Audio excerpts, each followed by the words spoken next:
Howdy friendos, my name is Stuart, and I owe you an explanation. Listen, I know I owe you guys both Komi-san and the Mario videos, and they are on the way. I'm just being a real bad content creator right now. You see, I took the first few weeks off in January to relax, and I'm really regretting it now since 2022 is running along at full speed ahead and I'm running behind like I'm trying to rob a train or something. That's a failure on my end, and I am sorry. Currently, neither Komi-san nor Mario are on the formal schedule, but instead I will just release them as bonus videos sometime within the next month. You're going to get them as bonus content. They won't take up a Saturday. I'm at least going to do my best to make that happen, so please bear with me. Anyway, let's go ahead and talk about today's character, and that is Red from the OVA of Pokemon Origins. Red is an 11-year-old boy living in Pallet Town of the Kanto region. He is best friends and rivals with his neighbor Blue and has a positive relationship with the local celebrity and Pokemon professor, Oak. At the beginning of the series, he presumably has a strong love for Pokemon competition, as he is seen watching a match in his room. He lives with his mother and supposedly his father? He explains that he is named Red because his father wanted to instill in him a red-hot, fiery passion for whatever he's doing. He's not exactly a blank slate, and he does have drive and a goal at the beginning.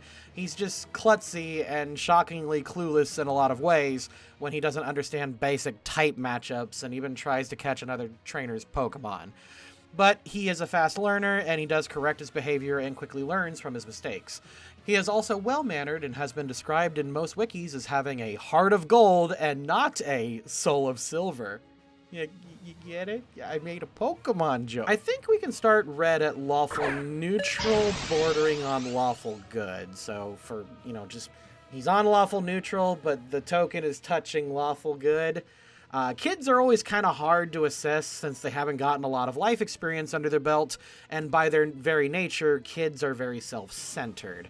I've been called out before for being inconsistent when I say that, but I tend to label most kids as true neutral, but then I'll just ignore that rule a good chunk of the time anyway. But based on what the show is trying to communicate with us and the branding of Pokemon in general, I think we're going to stick around this alignment to start. And with that out of the way, let's go. Rock on! This is a tale of Pokemon gone wrong, gone wrong! Red is watching TV just like a familiar anime trainer we all know and love before getting the call to help Professor Oak. Red rushes off, running into his childhood friend and rival, a green-clad Blue. And with Oak's request to complete the Pokedex, Red agrees and picks Charmander in honor of his father, ignoring Blue's teasing the entire time. Let's go with Lawful Neutral. Although arguably Lawful Good since he got Charmander because of his dad. Give me a suggestion in the comment for that one. Charmander, go for it! With Charmander in hand, Red immediately begins working on filling the Pokedex. While he does know more about battling and capturing than Ash did, Red does fumble when he tries to capture another trainer's Pokemon. I know in a meta way it always happens at least once in a game, but what was Red expecting to happen if he actually did snag the Pokemon? Chaotic Neutral. Welcome to Viridian City. You made it here quicker than I thought you would. Red runs into Blue while hunting for Pokemon, who challenges him to a battle. While Red was just wanting to complete the Pokedex and not a battler, he does fall for Blue's goading. Even if he does bring up some valuable points about getting stronger, the two begin fighting and oh god! Is this what Pokemon battles are actually like? Jesus! Nah! Stop! He's already fainted! Won't somebody please think of the children? Chaotic Neutral. I've never seen such a weak trainer before. Losing, Red sulks until he is approached by best boy Brock. With Brock's advice, Red decides to get stronger, learn more about battles, and become more in sync with his Charmander. He does need to be reminded by Brock to go to the Pokemon Center and get some TLC before looking into the Pokemon gems. Maybe they should have met up with this Chansey. Chaotic Neutral. You want to battle against Brock now? You're a million light years away from being ready for that. Red goes to the Pewter City Gym and is entirely honest about how long he's been a trainer and wanting to learn from Brock. He may not have an answer, but wants to find one with Brock. Impressed, Brock begins teaching Red, who overcomes Geodude and Onix and earns a Boulder Badge. Lawful Neutral.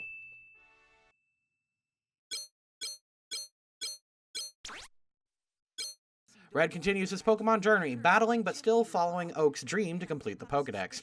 He goes through Mount Moon, stopping Team Rocket in their fossil dig, getting a fossil himself, falling for a Magikarp scam, and helps the Sea Captain on the SS Anne. With 2 more badges under his belt, several new Pokemon, and with the most valuable item in the world of Pokemon, a bicycle, Red heads to Lavender Town to continue his journey. Lawful good twice, just to... I guess that white hand that's resting on your shoulder isn't real then either, huh? Huh? What? While in Lavender Town, Red begins hearing about a strange ghost in the Pokemon Tower. Visiting the nearby Pokemon house, he discovers that the local Mr. Fuji takes care of abandoned or orphaned Pokemon. One example being a plot-relevant Cubone who lost his mother after Team Rocket killed it! Jesus! Anyways, when Red learns that Mr. Fuji went to the tower to take care of the ghost and Team Rocket has taken over the tower, Red volunteers to go get help. Neutral good. Traveling up the tower, Red encourages a fleeing Blue with the ghost on his tail. Red stays behind and battles the ghost. He is doing this to stop the ghost from attacking the locals, and Blue only to stop when Blue gives him the Silph Scope to see it's Marowak, Cubone's mom. Red stops battling it, allowing Cubone to say its goodbyes before Marowak passes on. Lawful good. Once Marowak has moved on, Red defeats Team Rocket and saves Mr. Fuji. Gifted with a Poke-Flute and some Gen 6 gear in a Gen 1 game, Red heads off to continue his journey, but not before teasing Blue for earlier. Lawful good. Which one of us said, "Hey, Red, let's get out of here. Come on, let's run away"? Your ears were playing tricks on you! Red continues his journey, battling more gyms, but also stopping Team Rocket's activities. This includes stopping the mysterious leader of Team Rocket, Giovanni. Neutral good.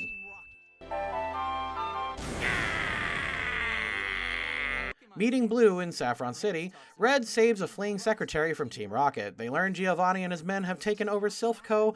in order to get and mass-produce the Master Ball for themselves. Learning that Pokemon and people are being hurt, Red asks Blue to get the woman to Celadon City and contact the police.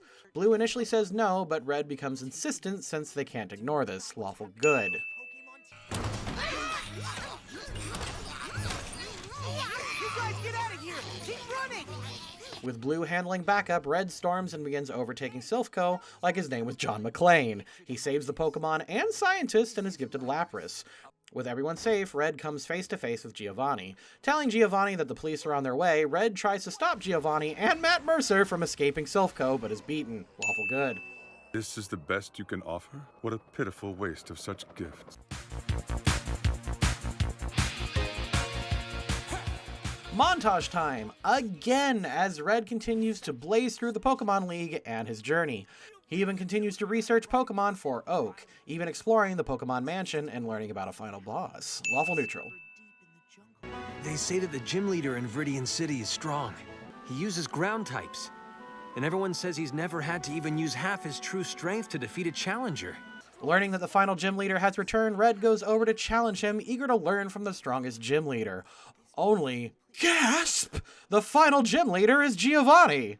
Despite this revelation, Red insults Giovanni, saying that he's not the real gym leader and that he can never believe in someone as cruel as Giovanni as the strongest leader. Red is challenged and even told by Giovanni that he won't use a gym-sanctioned team, but Red accepts the battle anyway. Chaotic Neutral. Use Razor Leaf! Horn attack. During the battle, Red tries to use strategy and type advantage to battle Giovanni. When it comes to his final Pokemon, Red insists that he and Charizard can win, as they're a team. With Charizard's help, they're able to best Giovanni. I'm not sure if this deserves a ding. Maybe? Comments below. With Giovanni beaten and the Earth badge offered, Red initially denies the badge, not wanting something from Team Rocket. This actually inspires Giovanni to disband Team Rocket, abandon his son, joke, and train behind a waterfall in Johto. Only then does Red accept the badge. Lawful good. By the way, this episode is sponsored by me! Well, sorta. Did you notice the funny dice rolls this time around? That's because I based those off of our Pokemon Tabletop United rules that I've been using for the past 4 years. Check out our gaming channel, TheLoadingCrew, and our old Pokemon Tabletop playlist if you want a massive campaign following our 4 heroes, Lavi, Luna, Jade, and Scarlet. D&D campaigns are hard to sell, So instead of trying to give you a rundown of a 5-year anime campaign, I'm just going to tell you a bunch of my favorite moments completely out of context so you can just sit there and go, what the hell did I just listen to?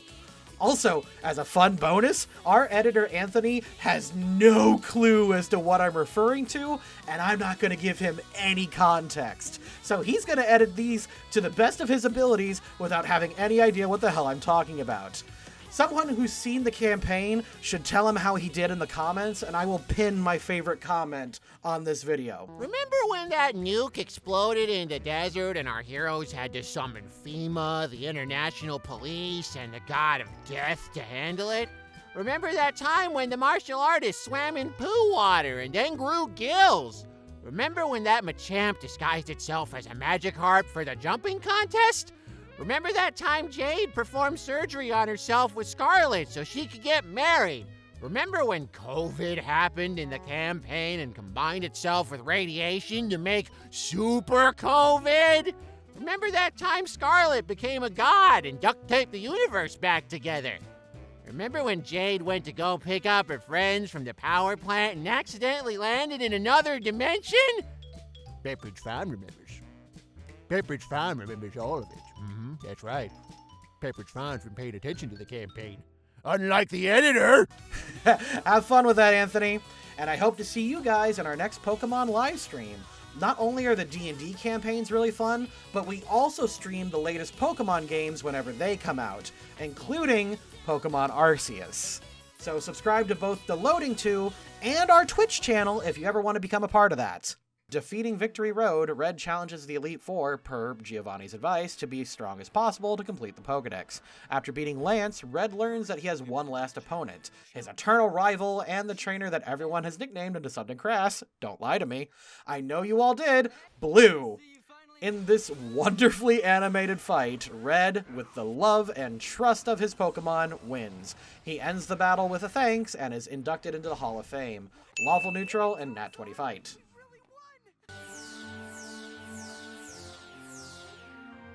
Congratulations. You are now Hall of Famers. Wow, thank you very much. Now, the latest Pokemon League champion, Red continues to help fill in Professor Oak's Pokedex, as he has promised. He catches the last remaining Pokemon in the Safari Zone, rare Pokemon, and the legendary birds. After capturing all of the known Kanto Pokemon, Red rushes back to tell Oak the good news, only to find out Blue was seriously injured in battle. Lawful good. What kind of Pokemon was it? I'm not really sure.